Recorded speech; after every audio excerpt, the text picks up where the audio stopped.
माशाअल्लाह हमारे शहर संभल की सियासी शख्सियत और बहुत खुश अखलाक बुलंद अखलाक शख्सियत मोहतरम ज़ियाउर रहमान बर्क साहब, ये उनकी मोहब्बत है। हालांकि अभी वो रिसेंटली दिल्ली से भी आए हैं, लेकिन उनकी मोहब्बत जलालपुर वालों ही से नहीं है बल्कि अल्हम्दुलिल्लाह पूरे इलाके से है, पूरे खित्ते से है।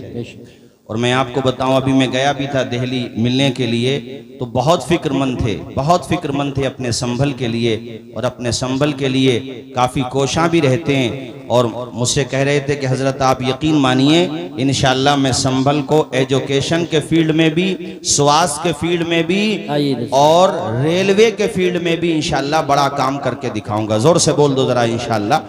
आप हजरात भी इस्तिक़बाल कर लो ज़ियाउर रहमान साहब का माशाअल्लाह। और हमें उम्मीद है कि जिस तरह, अच्छा तशरीफ ला रहे हैं माशाल्लाह, एक कुर्सी ले लो जरा, कुर्सी ले लो। अच्छा ठीक, आइए आ जाए, खाना खा के इंशाल्लाह आएंगे माशाल्लाह। पिछले साल भी, गुज़िश्ता साल भी पूरी रात बैठी थे, इंशाल्लाह आज भी वो टाइम देंगे। और माशाल्लाह आपने खिताब भी सुना पार्लियामेंट में 3 या 4 मरतबा एक ही मानसून सत्र में अल्हम्दुलिल्लाह। मैंने पूछा भी कि भाई, कहा अल्हम्दुलिल्लाह खुद से सेटिंग करके मैंने कर लिया माशाल्लाह। तो बर्क साहब का पूरा असर है अल्हम्दुलिल्लाह, पूरा असर है। अल्लाह ताला से दुआ है हम सबकी, आप सबकी, अल्लाह ताला इनको खूब हिम्मत और हौसला दे, और इनके जरिए से सिर्फ हमारे संभल के पसमानदा हजरात की आवाज बुलंद न हो बल्कि पूरे भारत के मजलूमों की आवाज बुलंद हो। आमीन। जोर से आमीन बोलिए सारे लोग, बुलंद आवाज से बोलिए आमीन। तो मैं ये अर्ज कर रहा था, बात यहाँ से निकली कि हज़रत हुर ने जब ये अपनी माफ़ी चाही तो इमाम हुसैन ने उनसे कहा, तेरी माँ ने तुझे आज़ाद नाम दिया है, मैं तुझे आज जहन्नम से आज़ाद कर रहा हूँ। एक वो खिताब हुआ था और एक आखिर में खिताब। दिल पे क्या असर पड़ा, मोहर लग चुकी थी। खैर इमाम के सामने जब ये पूरी सूरत हाल थी तो आपने कहा, आओ मेरे मुकाबले में, कौन है जो मेरा मुकाबला करे। तो उधर से तमीम इब्ने कहतबा नामी एक मुल्क के शाम का बड़ा नामी गिरा पहलवान आया, और वो मुकाबला करने के लिए जैसे मैदान में आया, उसने अनाप शनाप जो भी उसके मुंह में आया वो कहता चला गया। मेरे इमाम ने उससे कहा, ए जालिम, जंग बातों से नहीं होती है, तू हमला कर, मैं तेरे हमले का जवाब देता हूँ। बातों बातों में वो ये कह बैठा, ए हुसैन, तुम मेरे सामने अभी बहुत छोटे हो, मुझे जंग का बड़ा तजर्बा है और मैं बड़ा माहिर हूँ, मैं फ़नूने हर्बो ज़र्ब में महारत रखता हूँ। मेरे इमाम से वो कहने लगा कि मैं मुल्क शाम का शेर हूँ। उसने जब शेर का नाम लिया तो हुसैन इब्ने अली ने फरमाया, तो मुल्क शाम का शेर है, तेरे सामने जो खड़ा है वो खुदा के शेर का शेर है। वाह वाह वाह, सुभान जरा जोर से बोलो, वो खुदा के शेर का, वो खुदा के शेर का शेर है। सरवरे अंबिया से कह दूंगा, जाके मैं मुस्तफा से कह दूंगा, मुश्किलों सामने से हट जाओ, वरना मुश्किल कुशा से कह दूंगा। बोलो नारे हैदरी या अली। सारा मजमा हाथ उठा के या अली बोले, नारे हैदरी या अली, जोर से नारे हैदरी या अली। आपने जब कहा, अरे तेरे सामने जो खड़ा है वो खुदा के शेर का शेर है, मुकाबला कर, उसने हमला किया। शेर खुदा के बेटे ने ऐसा पलट के वार किया कि एक ही वार में तमीम इब्ने कहतबा के हाथ से तलवार छूट भी गई और बीच में से टूट भी गई। बेशक बीच में से, देख रहे हो भाई कारी साहब, अभी प्रोग्राम बीच में है, फाइनल स्टेज पे नहीं। जी जी। और कुर्सियां सब फुल हो गई। इससे अंदाजा हुआ कि जलालपुर वालों को भी पूरे इलाके से मोहब्बत है और पूरे इलाके को भी जलालपुर से मोहब्बत है। जी माशाअल्लाह। हमारे इमदाद भाई हों, इमरान भाई हों, अब्बास भाई हों, या तमाम भाई हों, यहाँ तो भाई भाई है माशाअल्लाह। अहमदाबाद में भी जलालपुर की बड़ी भाईगिरी है माशाअल्लाह है। अल्लाह सलामत रखे। अल्लाह शाह। अहमदाबाद के लोग वहां बैठ के सुन रहे हैं, वो जो यहाँ मौजूद हैं वो यहाँ सुन रहे हैं। अल्लाह इन्हें खुश रखे। हमारे पूरे इलाके के जितने युवा वहां जाते हैं, अच्छी आदतें लेकर के आओ वहां से, जो अच्छे हैं माशाअल्लाह, लेकिन बुरी आदतों से दूर रहो। ठीक है कि नहीं भाई? हाँ, तवज्जो फरमाइए हजरात। मेरे इमाम ने ऐसा वार किया कि एक ही वार में तमीम के हाथ से तलवार छूट भी जाती है बीच। अच्छा, वो भी समझ गया कि अब मैं क्या करूं। इमाम ने फरमाया तलवार उठा ले वरना दुनिया कहेगी कि हुसैन ने निहत्ते को मार दिया। वो क्या कर पाता, पहुंचा दिया इमाम हुसैन ने वहीं पर जहां पे उसको पहुंचना चाहिए था। उसके बाद कई अफराद ये के बाद दीगरे आते रहे, जलालपुर और आसपास पूरे दूर दराज से आए हुए मेरे भाइयों, एक एक करके तो ये सब आ जाते। मेरा ईमान कहता है हुसैन तने तन्हा सबको काफी हो जाता। कुत्तों की आदत होती है कि चारों तरफ से हमला कर दिया एक शेर पे, कोई तीर से, कोई तलवार से, कोई खंजर से, कोई भाले से। इतने जख्म लगे मेरे हुसैन के कि पुश्ते फर, चूँकि मुझे करबला के बाद के वाक़यात भी बयान करने, इसलिए मैं सीधा सीधा उसी तरफ चलता हूँ कि आप पुश्ते फरस से ज़मीन पे तशरीफ़ लाए मगर सजदे की हालत में हैं मेरे इमाम। दुनिया वालों को पैगाम दे रहे हैं, ज़माने वालों गवाह रहना, नमाज मेरी कज़ा नहीं है। बेशक बेशक। जलसा करने वालों, अभी हमारे डॉक्टर आशकार साहब आए हुए हैं रुकनुद्दीन सराय से, मेरे बड़े भाई हैं माशाल्लाह, बड़ी मोहब्बत रखते हैं मुझसे। उन्होंने कहा कि इशा की नमाज जमात से पढ़ी तो कह रहे थे 2 सफ़ें थीं, उसमें आधे नमाजी थे। तो ये सिर्फ मैं यहाँ की शिकायत नहीं कर रहा हूँ, हर जगह की। जलसा बाद में है, नमाज पहले है। नमाज की अदायगी फ़र्ज है, समझ रहे हैं कि नहीं आप? जलसा हो तो जलसे का रिजल्ट भी आना चाहिए। और मैं ये बात ख़वातीन से भी कहूँगा कि ये भी 5 वक्ता नमाज पाबंदी से पढ़ा करें और आप लोग भी 5 वक्ता नमाज पाबंदी से पढ़ा करें। हुसैन इब्ने अली को तो देखो, दुनिया से जा रहे हैं, सजदे तो सबने किए, तेरा अलग अंदाज है, तूने वो सजदा किया जिस पर नबी को नाज है। ऐसा किया हुसैन ने सजदा नमाज में, सजदा नमाज में, ऐसा किया हुसैन ने सजदा नमाज में, जैसे झुका हो सब्र का काबा नमाज में, काबा नमाज में। अल्लाह अल्लाह, पूरा बदन लहू, जनाबे वाला पूरे बदन से लहू रहा है, मगर फातिमा का बेटा आखिरी सजदा करके दुनिया वालों को पैगाम दे रहा है, मेरे नाना जान के उम्मतियों, देखो नमाज कज़ा न करना। नमाज की अहमियत को मेरे इमाम ने बताया, सुभान अल्लाह की शान के साथ बताया। आप अंदाज़ा तो लगाएं, न मस्जिद में न बैतुल्लाह की दीवारों के साए में नमाज इश्क अदा होती है, तलवारों के साए में। इस्लाम के अलम को उठा या हुसैन ने, बातिल के आगे सर न झुकाया हुसैन ने। क्या चीज है नमाज बता या हुसैन ने, सजदे में अपने सर को कटाया हुसैन ने। ये दश्ते, बड़े सारे लोग मेरे साथ, ये दश्ते करबला से अब भी आती है सदा, हय्या अला सलाती। जरा सारे लोग पढ़े हय्या अला सला, हय्या अला सलाती, हय्या अला सला।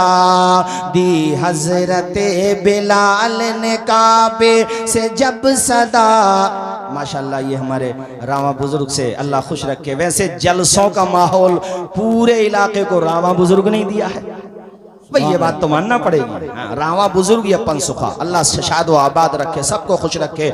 हजरात, इमाम की शहादत के बाद भी यजीदियों के मजालिम की तारीख कम नहीं हुई है, बल्कि उनकी नाशों पे, उनके मुबारक जिस्मों पे घोड़े दौड़ाए गए हैं और उनके सरों को नेज़ों पे उठा लिया गया है। इमाम के सरे अक़दस से कुरान की तिलावत की आवाज भी सुनी गई है। ये फर्जी बात नहीं है जो बता रहा हूं, मैं हवाला रखता हूं। कुरान मजीद की तिलावत की आवाज आई है कटे हुए सर से। मेरे इमाम ने बता दिया कि कुरान कल भी मेरे साथ था, कुरान आज भी मेरे साथ है। कटे हुए सर से तिलावत की आवाज आई और खौली नामी बदबख्त इमाम के सर को अपने घोड़े की गर्दन से बांध कर ले गया। माज़अल्लाह, जोर से बोलिए माज़अल्लाह। घर पे लेके पहुंचा और घर पे ले जाके उसने इमाम के सर को एक जगह बेअदबी के साथ इसी तरीके से माज़अल्लाह फेंक दिया। माज़अल्लाह बहुत भारी जुमला था मगर बयान करना पड़ा। उसकी बीवी मुहिब्बे अहले बैत थी, वो फातिमा जहरा से मोहब्बत करने वाली थी, वो कनीज़े फातिमा जहरा थी, वो कनीज़े सैयदा ज़ैनब थी। उसकी निगाह पड़ी सरे इमाम पर, उसने अभी चेहरा नहीं देखा है चूंकि ढक दिया था उस जालिम ने। उसने पूछा, है मेरे शौहर ये किसका कटा हुआ सर लाया है? कहने लगा पहले मुझे खाना लगाओ। उसने कहा नहीं नहीं, पहले मुझे बता कि ये तू सर किसका लाया है। ज्यादा बीवी ने इसरार किया तो खौली ने जैसे ही नाम लिया उस औरत के तन बदन में आग लग गई। उसने कहा बदबख्त है जालिम, अगर तू मेरा शौहर न होता तो तेरी गर्दन को मैं आज तेरे तन से जुदा कर देती। तुझे पता है इनका मकाम क्या है? अरे ये वो है जिनके लिए नबी ने अपने सजदे को तवील कर दिया था। ए बदबख्त, तू इनके सर को लाया है और वो भी इस बेदर्दी के साथ यहाँ पे फेंक रहा है। अब मैं तेरे खाने का ख्याल नहीं करूंगी, अब तू अपना काम देख। वो बदबख्त अपना काम में लग गया, खाना वाना खाने लगा। ये सीधा गई इमाम आली मकाम के सरे अक़दस को एक साफ कपड़े में लिया और आपकी जुल्फों पे जो गर्दो गुबार लग गया था रास्ते में, वो जंग करते हुए उसने अपने दुपट्टे साफ सुथरे कपड़े से दुपट्टे से उसको साफ किया, फिर आपके माथे को साफ किया, आपके पूरे चेहरे को। उस औरत का बयान है, खुदा की कसम लोगों के वो सर जो तन से जुदा होते हैं उन सरों में और चेहरों में वो रौनक नहीं होती है जो नबी के नवासे के कटे हुए चेहरे के अंदर रौनक है। बेशक नारे तकबीर, नारे रिसालत, नारे हैदरी, नारे गौसियत, मसलके आला हज़रत। औरत कहती है मैंने इमाम के सरे अक़दस को एक तश्त में रखा और उसके बाद मैंने बड़ी इज्जत के साथ अपने घर पर जो सबसे अच्छी जगह थी वहां पे रखा। मेरा शौहर बदबख्त खौली जाकर के तो सो गया, अपनी कमीनगाह में जाकर के सो गया, मगर मैं पूरी रात इमाम आली मकाम के चेहरे की ज़ियारत करती रही। मुअर्रिखीन ने लिखा है और जनाबे वाला वो औरत कहती है मैंने शबे तैजूर के सन्नाटों में देखा, पूरी दुनिया में अंधेरा हुआ था मगर सरे इमाम आली मकाम तक आसमान से नूर ही नूर बरस रहा था। सुभान अल्लाह माशाअल्लाह। और क्यों ना बरसे, हमारे इमाम ने यूं ही तो नहीं कहा है। क्या कहा है इमाम ने? तेरी नस्ले पाक में है बच्चा बच्चा। जरा जोर से बोलें। मौलाना सलीम साहब माशाअल्लाह, किधर चले गए माशाअल्लाह, ये देखने में बड़े सीधे सज्जन है माशाअल्लाह, बड़ा अच्छा मुताला हमारे मौलाना सलीम साहब माशाअल्लाह। पढ़िए मेरे साथ झूम के जरा। तेरी नस्ले पाक में है बच्चा बच्चा नूर का, तेरी नस्ले पाक में है बच्चा बच्चा नूर का, नूर का। तू है ऐने नूर तेरा, तू है ऐने नूर तेरा, सब घराना नूर का। बोलो सब घराना। जैसा अकीदा है वैसी आवाज आना चाहिए, सब घराना, जोर से सब घराना। वो औरत कहती है मैं पूरी रात इमाम आली मकाम के सरे अक़दस और आपके चेहरे मुबारक की ज़ियारत करती रही। दिन निकला। अच्छा, फिर ये सर जो है अलग, जितने भी शोहदा के सर थे, ख़ासतौर पे इमाम हुसैन सैयद शुहदा का सर, कूफा का जो गवर्नर था जिसका नाम उबैदुल्लाह इब्न ज़ियाद है, उसके दरबार में जब पहुंचा, कारी साहब लिखा हुआ है कुतुब तवारीख में कि उबैदुल्लाह इब्न ज़ियाद के हाथ में एक छड़ी थी। छड़ी मतलब समझते हो नहीं, छड़ी। तो वो इमाम के लबों पे उस छड़ी को मारने लगा, मतलब इस तरीके से, और उसके मुंह में जो जुमले आ रहे थे वो मैं नकल भी नहीं कर सकता। उस दरबार में इत्तेफाक ये कि हज़रत ज़ैद बिन अरक़म सहाबी रसूल बैठे हुए थे। उन्होंने ये तौहीन देखी, हालांकि वो गवर्नर था और कितना जालिम गवर्नर था आप उसके बारे में जानते ही हैं, मगर वो चूँकि सहाबी रसूल थे उनसे ये तौहीन बर्दाश्त न हुई। हज़रत ज़ैद बिन अरक़म खड़े हो गए और आपने कहा ओ बदबख्त, तू होगा गवर्नर, तू अपने मनसब पे ज्यादा ना इतरा। जानता है ये किसका सर है?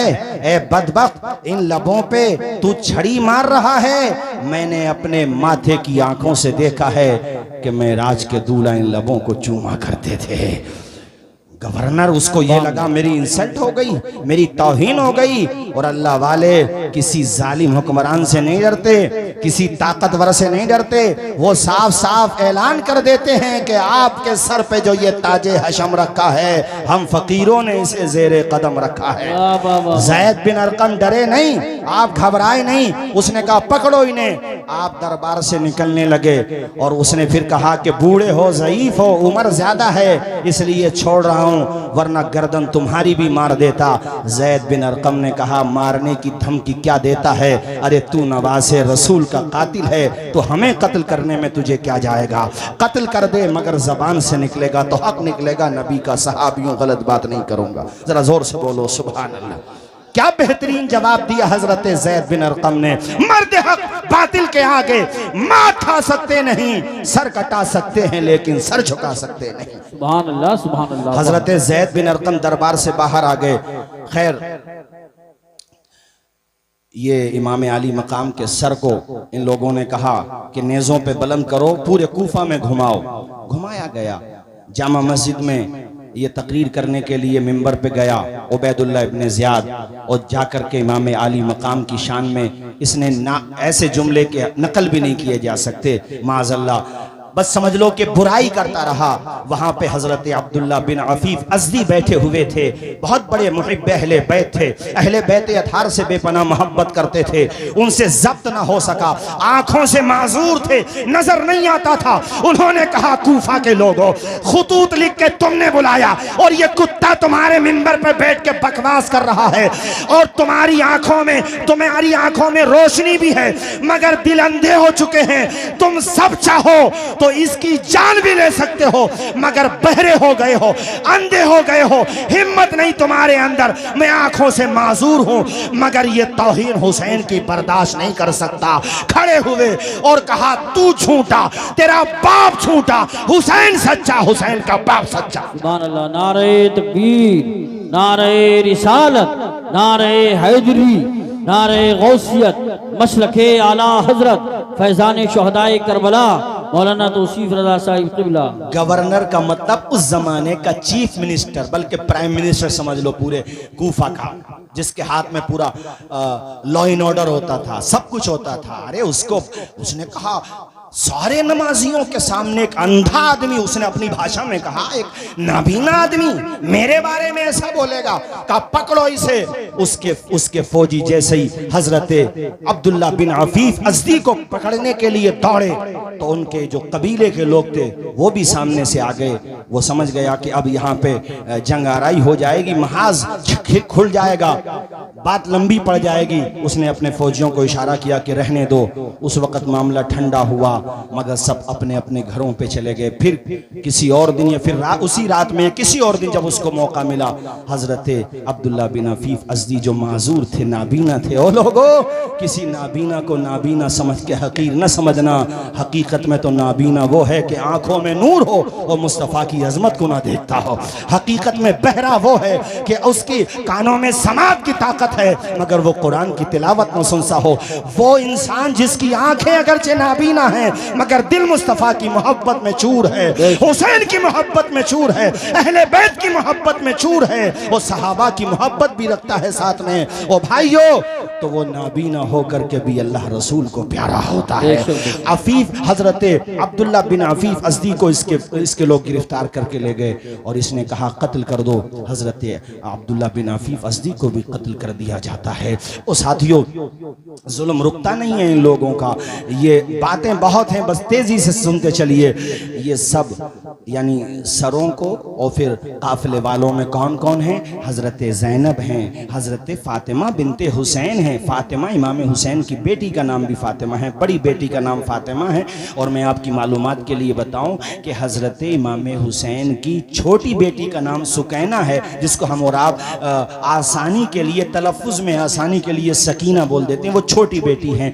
हजरत फातिमा बिनते हुसैन का जो निकाह हुआ है वो इमाम हसन के बेटे हसन मुसन्ना से हुआ है, और फिर उनसे जो नस्ल चली है वो हसनी सादात कहलाते हैं, और जो इमाम ज़ैनुल आबिदीन से नस्ल चली है वो हुसैनी सादात कहलाते हैं। जरा जोर से बोल दो ना यार सुभान अल्लाह। और मेरे भाइयों तवज्जो के साथ सुनो, हजरत ज़ैनब अल्लाह अकबर ये कौन है?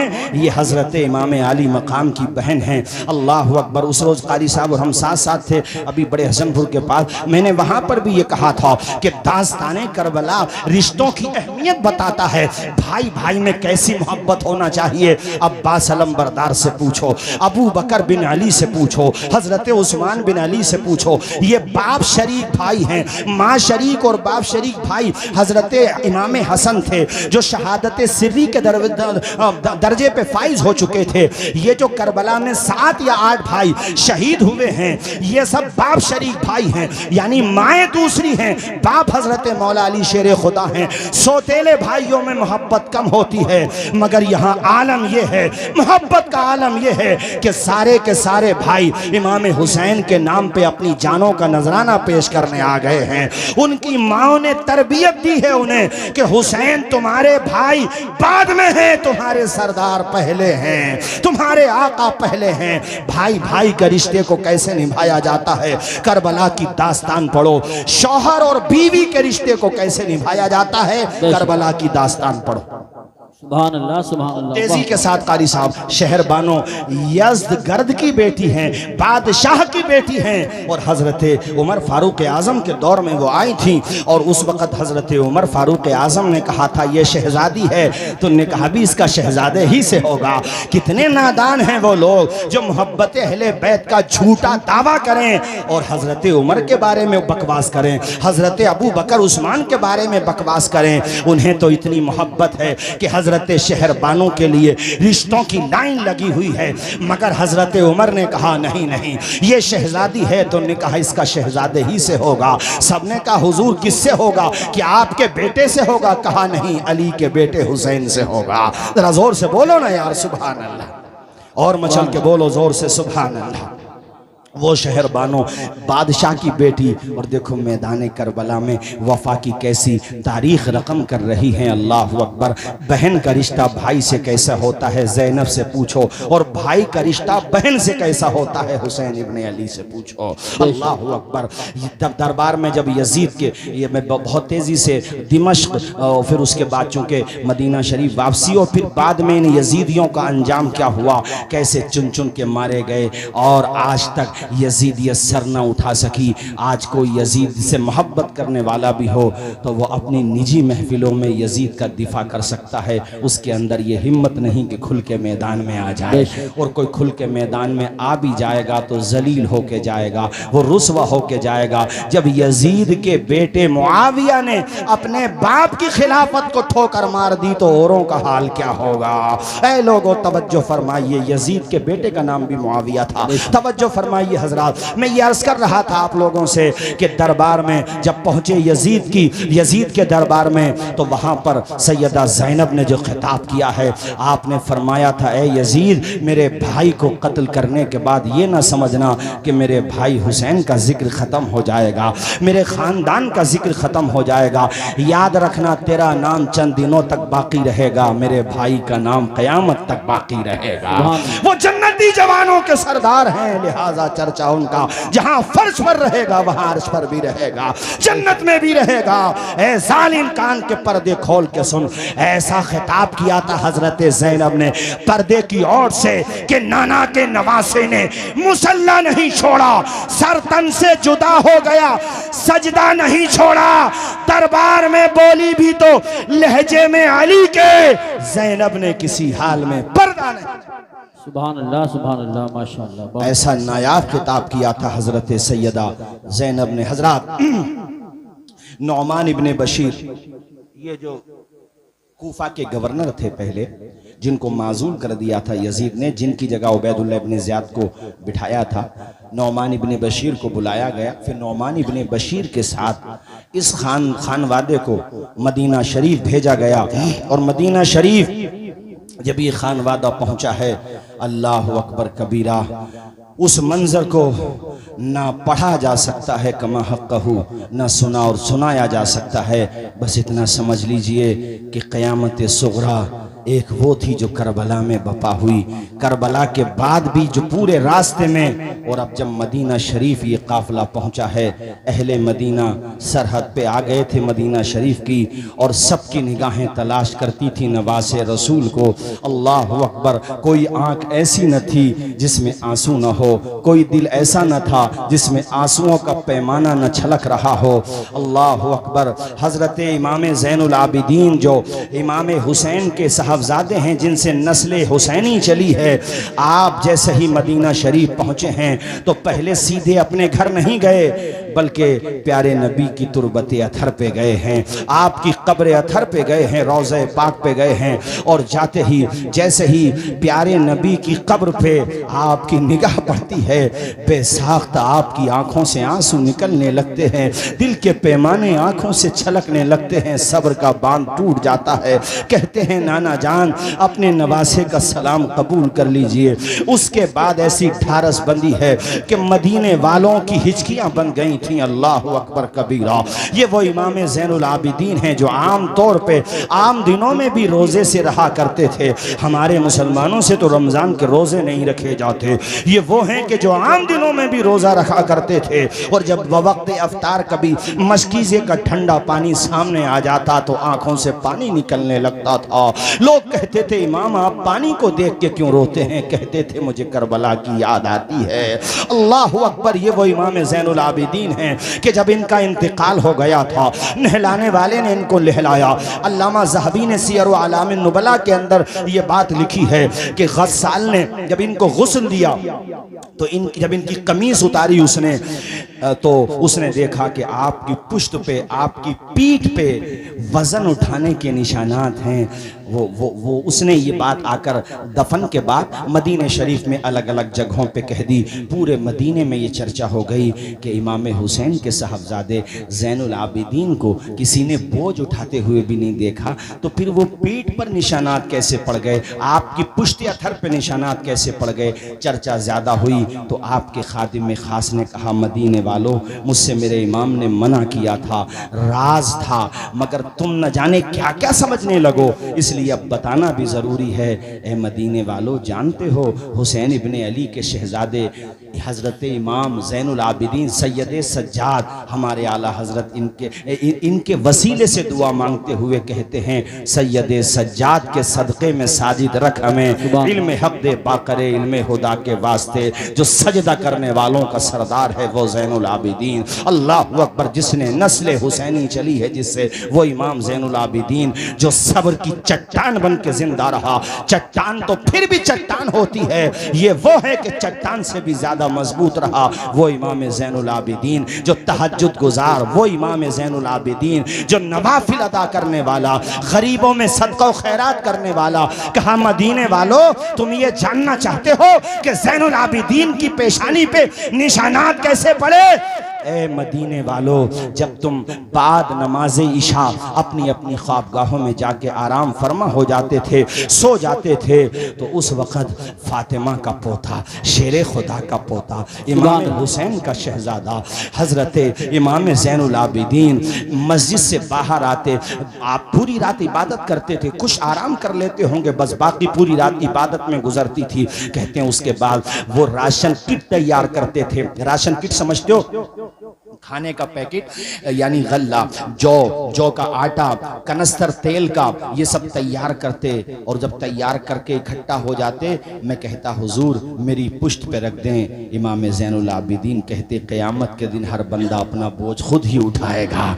अल्लाह ने मेरे बाजुओं में ताकत दी है, तुम बस यहीं पे रहो, मैं खुद अपने कंधे पे उठा के ले जाऊंगा। कहते कि फिर उन घरों पे जाते जिन घरों में यतीम बच्चे रह रहे होते थे, उन यतीमों के सर सर पे किसी का हाथ नहीं होता था।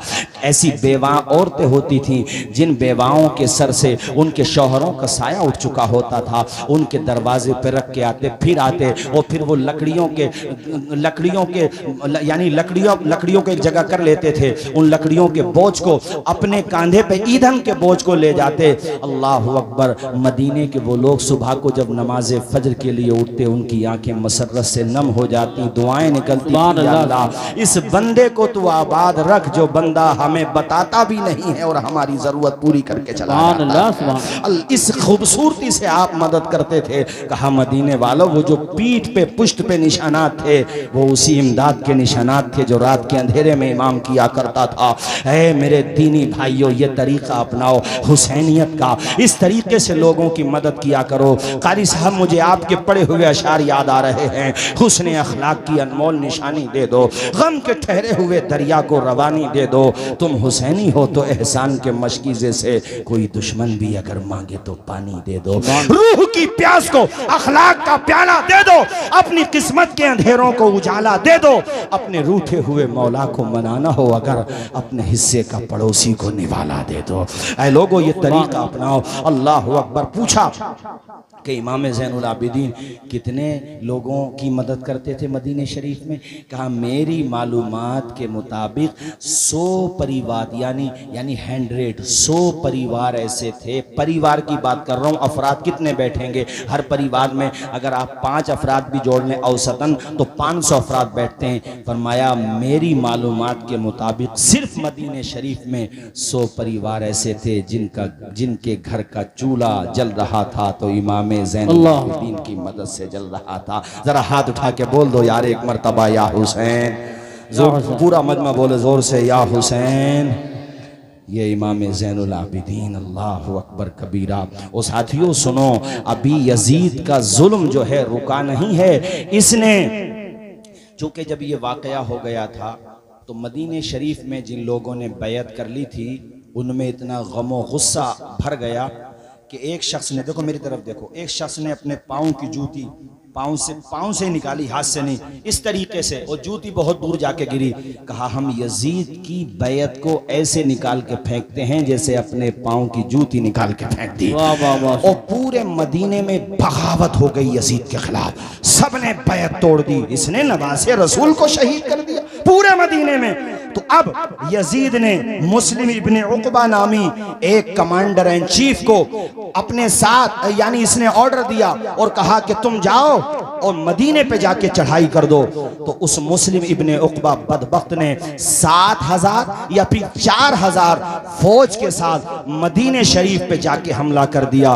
वो मदीना कि जिस मदीने में ऊंची आवाज से बोलना बगैर जरूरत के जायज नहीं है, उस मदीने में मस्जिद नबवी में इन जालिमों ने घोड़े बांधे, घोड़े माज़अल्लाह, जहां पर जन्नतुल बकी है वहां पे घोड़े बांधे। अभी मैं सऊदी हुकूमत के हवाले से मैं देख रहा था कि वहां पे कोई उनका खास प्रोग्राम था, तो उस जमाने में सवारी के लिए घोड़े इस्तेमाल होते थे, आज गाड़ियां इस्तेमाल होती थी। तुमने जो किताबों में पढ़ा था आज माथे की आंखों से देख लिया। रोज़े रसूल के पास फॉर्च्यूनर गाड़ियां घुमाई जा रही हैं, जहां के बारे में कुरान ने कहा मेरे महबूब के दरबार में अपनी आवाज ऊंची ना करो वरना अमाल बेकार हो जाएंगे। ये कैसा दरबार है? अरे इमाम अहले सुन्नत से पूछो, आला हजरत कहते हरम की जमीन और कदम रख के चलना, अरे सर का मौका है ओ जाने वाले। सुभान अल्लाह, ये ऐसी जगह है और यजीदी फौज ने यहाँ पे घोड़े बांधे। वो लोगों 7000, तवज्जो से सुनिएगा, 7000 सहाबे ने, 7000 या 700, थोड़ा सा मुझे कंफ्यूजन हो रहा है यहाँ पे, चूंकि वीडियोस भी लगी बन रही हैं तो कोई बात गैर जिम्मेदाराना ना हो। बहरहाल इतना कह लीजिए कि बड़ी तादाद में सहाबे किराम को शहीद किया गया। अल्लाह अकबर कबीरा। मैं आपको क्या बताऊं, अल्फाज नहीं मेरे पास उस मंजर को बयान करने के लिए। एक अजीम ताबई है, नाम है उनका सईद इब्ने मुसय्यब।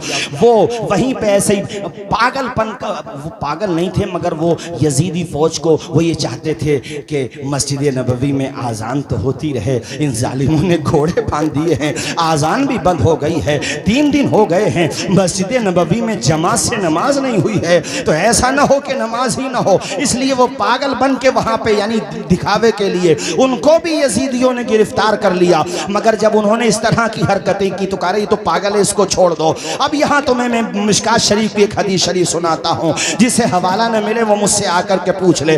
वो कहते हैं कि जब कोई भी नमाज पढ़ने, चूंकि वहाँ पे हालात ऐसे बना दिए गए थे, 3 दिन तक कुछ भी नहीं हो रहा है, न आज़ान हो रही है न जमात हो रही है। कहते मैं अकेला नमाज पढ़ता था, अकेला आज़ान दे लिया करता था। कहते हैं मैंने अपने कानों से सुना, रोज़े मुस्तफ़ा से आज़ान की आवाज़ आया करती थी। ये मिशकात शरीफ मैंने किताब का हवाला दिया, सारे मकातिबे फिक्र में ये किताब उनके वहाँ पे दाखिल है निसाब में।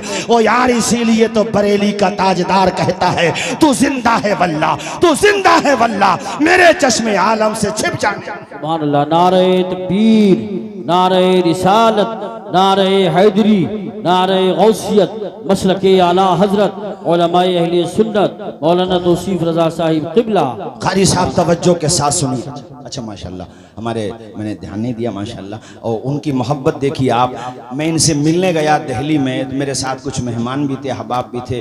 भाई इतनी इन्होंने मेहमान नवाजी की, इतनी मोहब्बत से नवाजा, और माशाल्लाह अपने संबल में रेलवे वाला भी मैटर उन्होंने उठाया। उस सब की तरफ में बाद में ज़रा पहले इसको वाक़े को मुकम्मल कर लें इंशाअल्लाह। फिर मैं थोड़ा सा ज़ियाउर रहमान साहब की तरफ से भी इसलिए कहूँगा कि ये ना सोचो कि ये सिर्फ सियासी लीडर हैं, बग़ैर पॉलिटिक्स और बग़ैर सियासत के आपकी किस्मत के फैसले नहीं होते हैं जमहूरियत और डेमोक्रेसी में। इसलिए हमें पूरी उम्मीद है कि जिस तरह से बर्क साहब जब बोलते थे पार्लियामेंट में, मुझे उनके वो अशार बार बार याद आते हैं। अभी क्या है एक बूंद को तरसेगा मैं खाना, जो अहले ज़र्फ़ के हाथों में पैमाने नहीं आए। उसी अंदाज में हमारे ज़ियाउर रहमान बर्क साहब भी बोले हैं, और बहुत अच्छे अंदाज में बोले हैं। मालिक इनको हुसैनियत का सच्चा जज्बा अता फरमाए, हुसैनियत का सच्चा हौसला अता फरमाए। अल्लाह ताला ने जिस तरह इनके दादा को जुर्रत, बहादुरी और हिम्मत अता फरमाई थी, हमने वो रंग उनके पोते में भी देख लिया है माशाअल्लाह। और हमें उम्मीद है कि उसमें बरकत ही होती रहेगी,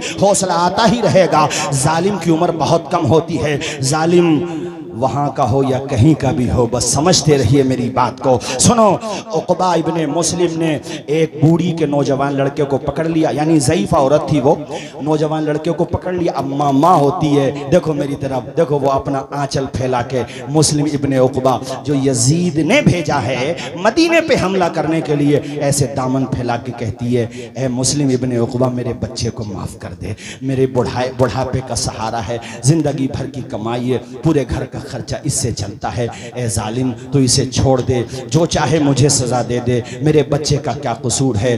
तो उसने देखो, उसने सामने खड़ा किया और फिर उसने गर्दन पे तलवार मारी, और वो जवान लड़का जो था शहीद हो गया। फिर उसके सर को इस औरत के, वो जैसे दामन फैलाई हुई थी ना, उस दामन में डाल दिया और कहा, ये गनीमत नहीं समझती कि हमने तेरी ज़िंदगी को माफ़ कर दिया है, तेरी ज़िंदगी को बख्श दिया है। जालिम जब जुल्म करता है ना, तो इसी तरह से जुल्म करता है। जुल्म तो हमारे और आपकी निगाहों के सामने हैं, मगर याद रखो सुबह मगरूर को वो शाम भी कर देता है, शोहरतें करके ख़त्म गुमनाम भी कर देता है। वक्त से आंख में लाने की हिमाकत न करो, वक्त इंसान को नीलाम भी कर देता है। वक्त का पहिया कब बदल जाए, हालात कब बदल जाए पता नहीं चलता है। अब से 6 महीना पहले बांग्लादेश में जिस शेख हसीना का सिक्का चला करता था, सर छुपाने को जगह नहीं मिल रही है दुनिया में।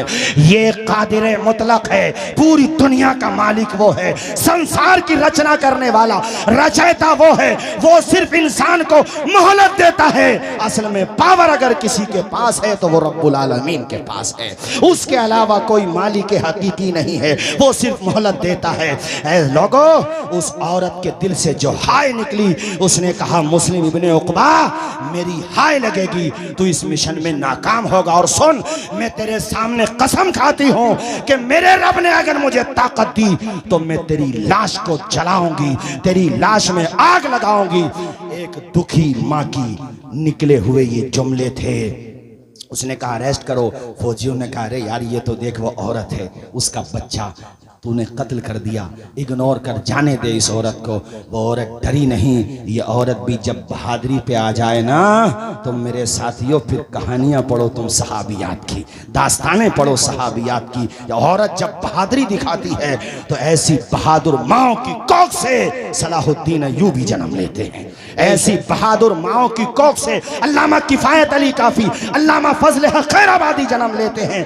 वो ऐसी बहादुर माओ की कोख से मौलाना शौकत अली और मौलाना जौहर अली के जिनको जब अंग्रेजों ने अरेस्ट किया और आकर के रामपुर में उनकी माँ को किसी ने बताया अरे तुम्हारे तो दोनों बेटों को ईस्ट इंडिया यानी ब्रिटिश गवर्नमेंट ने अरेस्ट कर लिया है, तो उस माँ ने मुसल्ला बिछाया, 2 रकत नमाज पढ़ी, कहा सजदे शुक्र अदा किया है कि मेरे बेटों ने आज जिंदगी में कोई बहादुरी का काम किया है। क़यामत के दिन मैं फख्र से बुलंद करूंगी कि मालिक तूने मुझे 2 बेटे दिए और मैंने उनको हक को सदाकत का अमीन बनाया। ये माएँ होती हैं। उस औरत घबराई नहीं। कहा मैं फिर कहती हूँ ए यजीदी फौज के कमांडर, तूने मदीने में आके हमला किया है, मेरे बच्चे को मेरी निगाहों के सामने शहीद किया है, मैं कसम लेती हूं कि तेरी लाश में आग लगाऊंगी, जलाऊंगी। औरत चली गई। ये मदीने को ताराज करके, मदीने में हमला करके मक्का शरीफ की तरफ जा रहे थे। रास्ते में खुदा का अजाब आया और मुस्लिम इब्ने उकबा पे फालिज गिर गया। फालिज समझते हो? फालिज। और ऐसा भयंकर फालिज कि रास्ते ही में डेथ हो गई इसकी और इसको वहीं पे दफना दिया गया। मदीने शरीफ और मक्का शरीफ के बीच में रास्ते में कहीं पे इसकी डेथ हुई, वहीं पे इसको दफना दिया गया। इसके बाद इब्ने नुमैर नामी एक शख्स फौज का कमांडर बना। खैर वो फौज तो मक्का शरीफ चली गई। इस औरत को किसी ने जाके बता दिया कि ए औरत तेरी दुआ कबूल हो गई, तूने उसके बारे में जो रब से कहा था। मैं कहता हूँ ए जालिमों, तुम जो बददुआएं ले रहे हो, मजलूमों गरीबों के मकानात को तोड़ के, किसी का दिल दुखा के, याद रखो दुनिया की अदालत में फैसला हो न हो, मगर एक अदालत जो सबसे बड़ी अदालत है वहां इंसाफ जरूर मिलेगा। जरा जोर से बोलो ना यार, सुभान अल्लाह बोलो। बेशक जरूर इंसाफ मिलेगा। हमें रब की जो सबसे बड़ी अदालत है वहां पे इंसाफ जरूर मिलेगा, यकीन रखो। मैंने एक वीडियो देखा था अभी, शायद आप लोगों ने भी देखा होगा। कोई अधिकारी है और वो अपने मुल्क का नहीं है, वो शायद पड़ोसी मुल्क का है, शायद मुझे ऐसा लगा भाषा से। तो एक औरत के शौहर का इंतकाल हुआ, वो गवर्नमेंट जॉब में ही था उसका शौहर भी। तो वही औरत ये चाहती थी मुझे पेंशन मिले, इसके बाद जो पैसे हैं वो मुझे मिल जाए। तो उसके शौहर के दोस्त के पास या उसी के किसी उस डिपार्ट से जुड़े हुए किसी अधिकारी के पास वो औरत गई। उसने जाकर के कहा कि ऐसे ऐसे मुझे पेंशन चाहिए। तो उस बदबख्त ने रिश्वत मांगी और मोटी रिश्वत, और औरत को धक्के दे करके बाहर किया। तो औरत की जबान से ये जुमला निकल गया कि अल्लाह करे तेरे मुंह में कीड़े पड़ जाएं। औरतों की जबान से निकल गया। खुदा की कसम वीडियो मौजूद है, उस पे खुदा का ऐसा कहर नाजिल हुआ, ऐसी बीमारी में पड़ा कि पहले तो वो बिल्कुल सूख गया, बिल्कुल जैसे कांटा बन गया। और मैंने वीडियो में देखा कि वो अस्पताल में एडमिट है और डॉक्टर ने जब उसका होंठ ऊपर किया ना, ऊपर वाला होंठ और नीचे वाला होंठ, तो होंठ के अंदर दोनों तरफ यानी नीचे वाले होंठ में भी और ऊपर वाले होंठ में भी खुदा की कसम छोटे छोटे कीड़े उसमें साफ नजर आ रहे हैं। कैसी बद्दुआ लगी है। डरना चाहिए अल्लाह के खौफ से, अल्लाह के गजब से और उसकी पकड़ से डरना चाहिए। किसी मजलूम की हाय नहीं लेना चाहिए, किसी कमजोर को सताना नहीं चाहिए। बेशक वो रस्सी को ढील देता है, मगर कुरान में यह भी कहता है इन्न बत्श रब्बिका लशदीद, बेशक तुम्हारे रब की पकड़ बहुत सख्त है। वो ढील देता है नमरूद को, तो नमरूद कहता है मैं खुदा हूं, मगर जब पकड़ता है तो विकलांग मच्छर से काम तमाम कर देता है। बोलो हाथ उठा के करता कि नहीं करता? जोर से बोलो। है करता है। हमारी बेबसी पे यूं न इतराओ चमन वालो, गुजरनी एक दिन सर से तुम्हारे भी कयामत है। ज़ियाउर रहमान साहब ने भी पढ़ा माशाल्लाह। अल्लाह खूब उन्हें बरकत अता फरमाए। बस 5 मिनट फिर मैं ख़त्म करता हूँ अपनी तकरीर। भाइयों, उस औरत को पता चल गया कैसे ऐसे उसकी डेथ हो गई, मर गया वो, तो अपने घर वालों के या जिसके भी साथ बहरहाल वो उस जगह पे पहुंच गए। उसने कसम ली हुई थी मुझे आग लगानी है। मुस्लिम इब्ने उक़बा की कब्र पे वो पहुंची, कब्र को खोदा, बरगे थे तो बरगे हटाए, नहीं थे तो नहीं हटाए, ये कह लो यार, कब्र को खोदा। तो सबने कहा कि इधर को देखो पहले सर की तरफ को। जब कफन हटाया, जोर से बोलो क्या हटाया, आवाज आए सारे लोग, क्या हटाया? जब कफन हटाया तो एक सांप उसकी गर्दन में लिपटा हुआ पाया, जिसका फना मुंह के अंदर था और वो उसको डस रहा था। अल्लाह की पनाह, अल्लाह से डरना चाहिए इंसान। तो कुछ भी नहीं है, सिर्फ एक मोहलत पे टिका हुआ है। वो जब चाहेगा, जहां चाहेगा, जैसे चाहेगा तेरी रूह निकाल देगा। तेरी औकात क्या है इंसान? जैसी ये ज़मीन है 7 ज़मीनें और हैं, जैसा ये आसमान है उसके अलावा 6 आसमान और हैं। बगैर पिलर के छोटा सा लेंटर नहीं डाल सकते। मेरे खुदा ने कितना बड़ा आसमान का शामियाना तान दिया है बगैर पिलर के। उसकी कुदरत से डर, उसके गजब से डर। संवैधानिक कुर्सियों पे बैठने वालों, इंसाफ करो। इंसाफ तुम नहीं करोगे तो याद रखो इबरत का निशान बना दिए जाओगे। मजलूमों की दुआएं रायगा नहीं जाएंगी, अपना असर जरूर दिखाएंगी, याद रखो इस बात को। और ये मैं आप सबसे भी कहता हूँ, देखो कभी किसी की इतनी जमीन पे भी अपनी नीयत खराब मत करो, इतनी। देखो मेरी तरफ देखो, इसको क्या बोलते हैं आप लोग? बालिश बोलते हैं, बिलान भी कहते हैं हम लोग अपनी देहाती भाषा में।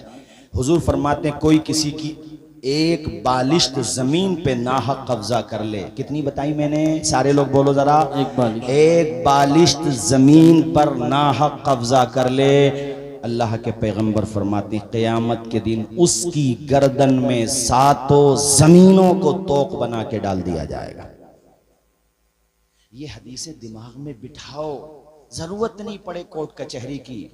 उस दिन ज़ियाउर रहमान बर्क़ साहब ने ये भी कहा, मुझसे ये कह रहे थे कि हजरत आप भी कोशिश करें कि लोगों को झगड़ों से दूर रखो, बुराइयों से दूर रखो। बहुत अच्छी बात। शादी ब्याह को आसान करो। और आज मैं, हमारे बहुत सारे चैनल्स भी लगे हुए हैं, ये भी अर्ज़ करूँगा, मैं मिलने वाला भी था इस टॉपिक पे। बाकी जो मुझे कहना था वो बातें मैंने कही भी थी। आज मैं ये भी अर्ज़ करूँगा कि माशाल्लाह हम देख रहे हैं कि हमारे मोहतरम ज़ियाउर रहमान बर्क़ साहब को रब के करम से अल्हम्दुलिल्लाह पार्टी में भी बहुत रिस्पांस मिल रहा है और आप इसके अहल हैं, आपके दादा जान की खिदमत हैं। एक अर्ज़ ये है कि नामूस रिसालत के हवाले से इस वक्त जो कुछ बदबख्त दरीदा दहन ज़बानें खोल रहे हैं, उस हवाले से भी आप पार्लियामेंट में आवाज़ उठाएं और अपनी पार्टी का भी जो स्टैंड है वो रखें। और दीगर जो अपोजिशन की पार्टीज़ हैं उनसे मुलाकात करें, उनसे मिलें और उनसे ये कहें कि सिर्फ हम लोगों का मामला वोट मशीन का नहीं है। जब हमारे वोट से आपको कामयाबी मिलती है तो हमारे मुद्दों पे बोलने के लिए सिर्फ ज़ियाउर रहमान साहब ना हो, बल्कि दूसरी कम्युनिटी के नेता हजरात भी हमारी आवाज़ उठाएं।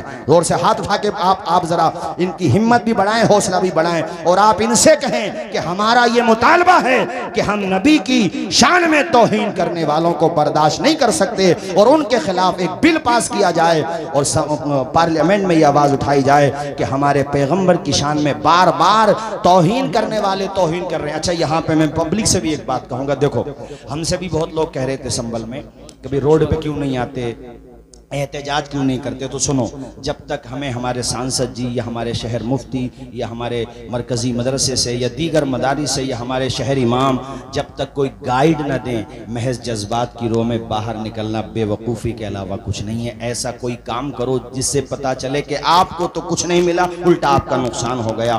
कोशिश ये करो कि ऐसे इक़दाम किए जाएँ जिसका असर पड़े, जैसे पार्लियामेंट में आवाज़ उठाई जाए, मीडिया में दबाव बनाया जाए, या हम अपने जवानों को हुजूर का सच्चा गुलाम बना करके पेश करें, ताकि हमारे गैर मुस्लिम भाई जो पॉजिटिव जहन रखते हैं वो भी देख करके कहें कि जब जलालपुर के गुलाम मुस्तफ़ा का आलम यह है तो करबला के इमाम हुसैन का आलम क्या होगा। शराबों को छोड़ें, नशे को छोड़ें, बुरी आदतों को छोड़ें और जनाबे वाला बेहयाइयों को छोड़ें, सच्चे मुसलमान बने, अच्छे मुसलमान बने।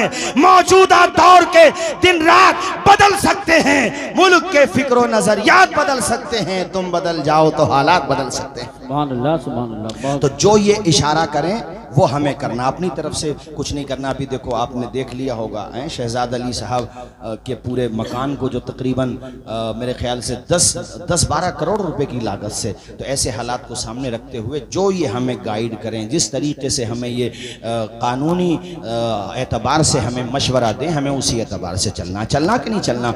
तो ये मैंने इनसे कहा है कि आप हमारे लिए, सबके लिए और अपने लिए भी हमारे नबी की अजमत के हवाले से पार्लियामेंट में आवाज उठाएं, और हमें उम्मीद है कि इंशाल्लाह आवाज उठाएंगे। जोर से बोलो इंशाल्लाह आवाज, इंशाल्लाह इंशाल्लाह इंशाल्लाह। तशरीफ लाएं माशाल्लाह। नारे तकबीर, नारे रिसालत, नारे हैदरी, नारे गौसियत, मसलके आला हजरत हजरत अल्लामा मुफ्ती हम्माद रजा साहिब क़िबला, खतीब हिंदुस्तान हजरत अल्लामा मुफ्ती हम्माद रजा साहिब क़िबला, खतीब हिंदुस्तान माशाल्लाह। अल्लामा मुफ्ती अभी हम्माद हमारे रजा अजीज साहिब फारूक क़िबला, रजा साहब उलमाए के भी अहले कलामों ने सुन्नत, बस शहीद इमरान आज़म भाई मौलाना अजीज उतना ही रखो कि दिल बहल जाए, इतना भी ना चाहो किसी का दम निकल जाए। चमन रहेगा, फूल खिलेंगे, जिंदगी रही तो फिर मिलेंगे। और फिर माशाल्लाह काफ़ी दिनों के बाद आज हमारे मुफ्ती साहब का खिताब होना है माशाल्लाह। और बस आप बैठ जाइए, सारे लोग बैठ जाइए, तशरीफ रखें। बस मैं आखिरी बात और उसके बाद फिर मैं अपनी तकरीर ख़त्म कर रहा हूँ। मैं आपको बता दूँ कि माशाल्लाह अपने संबल में ट्रेन के हवाले से भी आवाज़ उठाई है, और मुझे बताया कि सिर्फ मैंने आवाज़ नहीं उठाई है बल्कि जो रेलवे मंत्री हैं उनसे मुलाकात भी की है, करूँगा भी।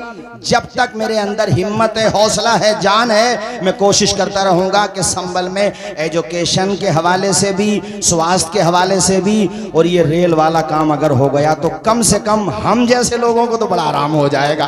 कारी साहब, सफ़र करने वाले हम जैसे लोगों को बड़ा आराम हो जाएगा। और मुझे उम्मीद है माशाल्लाह अल्लाह ने सियासी गट्स भी दिए हैं। जी जी, यानी ऐसा नहीं है कि सिर्फ आप ये सोच रहे हो कि पार्टी की तरफ से जो टाइम मिला, नहीं, अपनी सलाहियतों से भी माशाल्लाह, पार्टी की तरफ से तो है ही जो है, लेकिन अपनी सलाहियतों से भी वक्त लिया।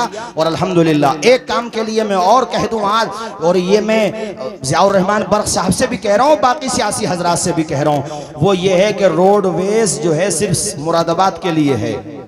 भाई ये रोडवेज चंदोसी के लिए भी होना चाहिए, बहजोई के लिए भी होना चाहिए, और अमरोहा के लिए भी होना चाहिए। चूँकि हमारे प्रोग्राम खाली मुरादाबाद में तो होते नहीं है, सब जगह ही होते हैं, तो सब जगह के लिए होना चाहिए। इंशाल्लाह ये काम भी होगा। अल्लाह ताला इनकी उम्र में, इल्म में खूब बरकत अता फरमाए, और हमारे हज़रत मुफ्ती हम्माद साहब मौला ताला उम्र में खूब बरकतें अता फरमाए, और हमारे कारी यूसुफ रज़ा साहब इंशाल्लाह चमन रहेगा। नहीं अब्बास भाई, अब देखो अब बहुत हो गया, इन्हें भी सुनना है, और मैं तो ये चाहूँगा कि चाहे 5 मिनट की गुफ्तगू हो, मगर हमारे मोहतरम सांसद ज़ियाउर रहमान बर्क साहब की भी होना चाहिए। वो भी अपने दादा जान के रंग में कुछ अशार सुना दें। मैंने वो पढ़ा था ना, अभी क्या है, एक एक बूंद को तरसेगा मैं खाना, जो अहले ज़र्फ़ के हाथों में पैमाने नहीं आए। अस्सलामु अलैकुम व रहमतुल्लाहि व बरकातहू।